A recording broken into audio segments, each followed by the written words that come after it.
Um, and I think that definitely goes for the stage as well. In the States, which I don't know here, if you guys also have it at costume contests, we do something called the walk-on, where you just walk on stage and you show off your costume and you get judged for your craftsmanship, but you don't get judged, there's no skit or anything. So a lot of people in the States, when they go on stage, they're like this. And it's like, they rush off before you can even take a good look at their costumes. And so I recommend for people to, again, learn the 3 poses and take a breath between each pose and pose long enough that a photographer can take a clear picture of you. So, you know, because it's like you don't have to rush off the stage. It's like when you're on stage, you want to find that perfect balance between, you know, boring the audience and leaving the audience wanting more. You always want them to want to see a little more of you, but you want to give them a good look, give them a good taste.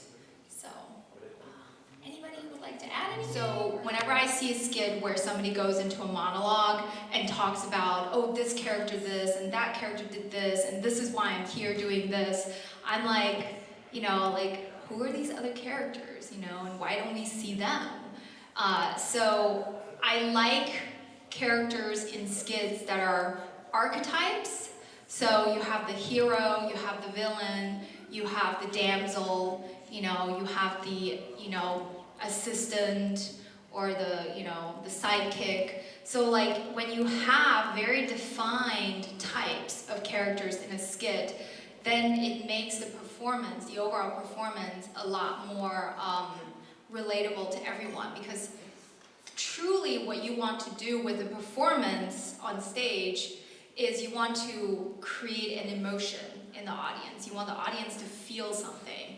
So when they're able to understand what's going on stage, then they're able to get into the characters, they're able to relate to the characters. So when you are planning to do a skit, think of characters that will translate well into archetypes, and think about a performance where you can tell a story, you know, within the 2-minute, 3-minute limit. I prefer watching skits that have a beginning, a middle, and an end, instead of just, oh, I'm just reenacting a scene from the middle of this anime or this manga. When you just which, you know, there have been skits that have been successful and gotten awards with, you know, reenacting a scene or just taking like a little excerpt and doing something with it. But I think if you want to make an impact, if you want the big prize, if you want to possibly enter the WCS, then you really need a skit that is very coherent and that has, you know, a very distinct beginning. And I would have my own company. I never thought I would, you know, be on a TV show about cosplay. I never thought cosplay could go as far as it has. So if I had in the past told myself, this is my limit, if I hit this age, I will stop cosplaying, or I will only, you know, I have to think about the future and think about this and that, then I think I would never have gone to where I am now, you know? So I try not to think about what the future will bring. The only thing that I try to think about is, how do I maintain my business?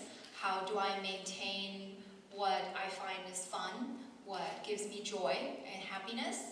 And how can I just, you know, balance everything? Because what gives me happiness is now my job. So it comes with deadlines, it comes with a lot of stress, it comes with, you know, fatigue, it comes with jet lag, and just, you know, there is a lot on my plate, but it also is something that I really have always loved to do. Like, I've been a manga nerd since I was 8 years old.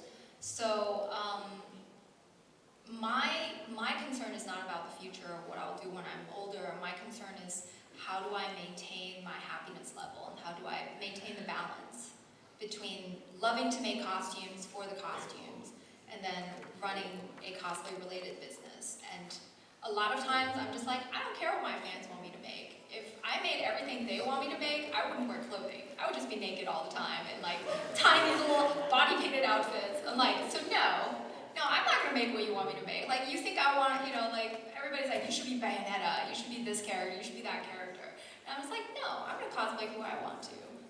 And so I think that is very important, is to always hold on to your integrity no matter what. Like, reputation is whatever. Like, your integrity, the reason you cosplayed in the first place, hold on to that and really focus on that no matter where you go. So, and with that, I will say thank you so much for coming. Really appreciate it.